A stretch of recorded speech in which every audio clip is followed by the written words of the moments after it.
Next up on WTV, State UIL, this week's edition of My Life As and Real Time. WTV's Daily Update starts now. Are you taking any AP?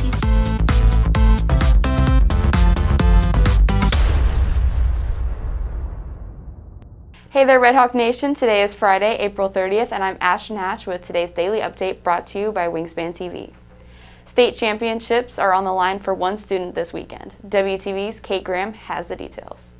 2 weeks ago, dozens of students competed in the Region 2 5A academic meet at Rockhill, with contests ranging from computer science to journalism to math, with one Red Hawk advancing to state competition this weekend at Princeton High School.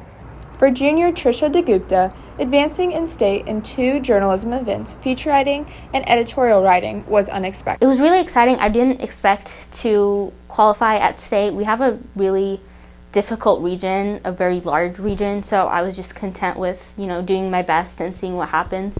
So to qualify was definitely insane. So I qualified in feature and editorial writing, which are 2 of the journalism events.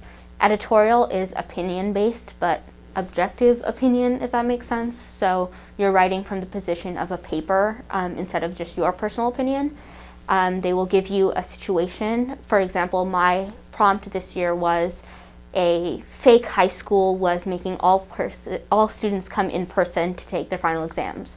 So I wrote an editorial about how that was a dangerous decision, and I got second place, which means I was a state qualifier.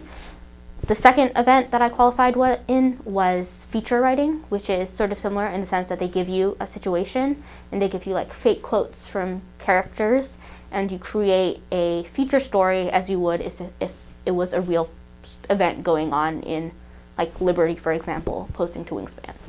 Getting students to the state level shines a bright light on the school, according to Campus UIL Coordinator Courtney Benson. Reflects really well on the school when a student makes it to state with UIL, because there's all the schools within our region compete, and only usually in most events, the top 3 get to proceed to state. So that's out of all of the schools in our region, not just our district. So it's a really good reflection upon our school when we're able to send students when they qualify for the state level for UIL. Reporting for WTV, I'm Kate Graham. With AP testing and STAR testing approaching, next week's schedule will be looking different. WTV's Kirthi Gamadi has the info.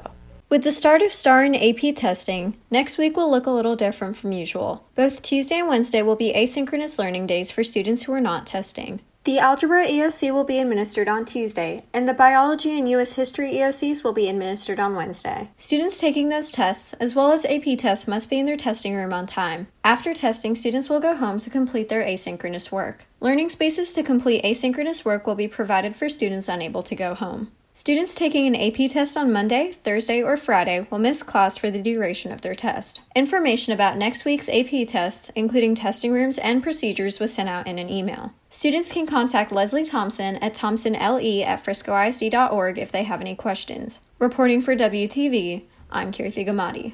Between STAR EOCs and AP testing, May is filled with some big exams for students.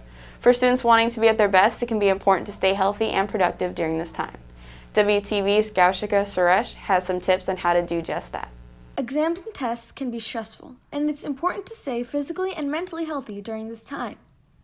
10 tips to staying healthy are to 1. Make sure that you get about 8 to 9 hours of undisturbed sleep. 2. Eat lots of fruits and vegetables, but also reward yourself once in a while with a delicious craving. 3. Drink about 4 to 6 cups of water a day. 4. Take breaks from work or studying and take a stroll outside and breathe in the fresh air and feel the sun. 5. Try not to go on any electronic devices before going to bed to make sure you get an undisturbed sleep. 6. Wake up in the morning and write 3 things that you love about yourself and 3 things you're grateful for in your life. 7. Make sure to get some sort of physical activity at least 3 times a week. 8. Spend some quality time with family and friends to reduce stress. 9. Try not to overwork yourself and make sure you're taking breaks from looking at your screen every 2 hours. And 10. Smile and stay positive. Following these tips may make it easier to get through the rest of the testing with a healthy body and mindset. Reporting for WTV, I'm Gaushika Suresh. On this week's edition of My Life As, WTV takes a look into the life of Color Guard member Isabel Rad.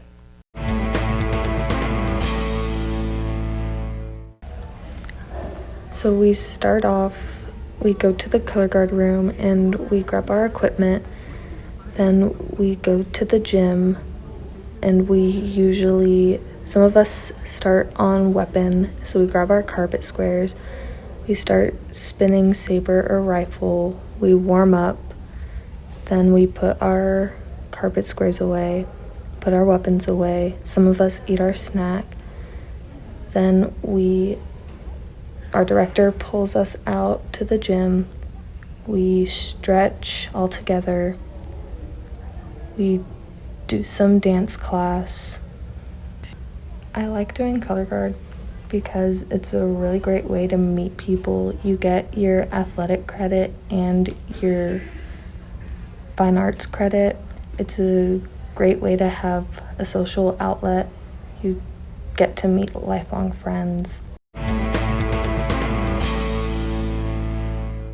On this week's edition of Real Talk, WTV's Madigan Gunya asked students about AP testing. Hey Red Hawks, it's WTV's Madigan Gunya with this week's edition of Real Talk. This week we're going to be asking students about AP testing. Are you taking any AP tests? Yes, I'm taking the biology exam. Do you feel prepared for your AP test? I feel like I'm well prepared because we had a mock exam, so. Are you nervous about your AP test? I'm not really nervous because we've been preparing for a really long time. How did you prepare for your AP test? I think I've learned the material pretty well. Reporting for WTV, I'm Madigan Gunya. If you're looking for more from Wingspan, you can follow us at Liberty Wingspan on Twitter, Instagram, and Facebook, or visit our award-winning website, libertywingspan.com. That's it for today's Daily Update. This is Ashton for Wingspan TV.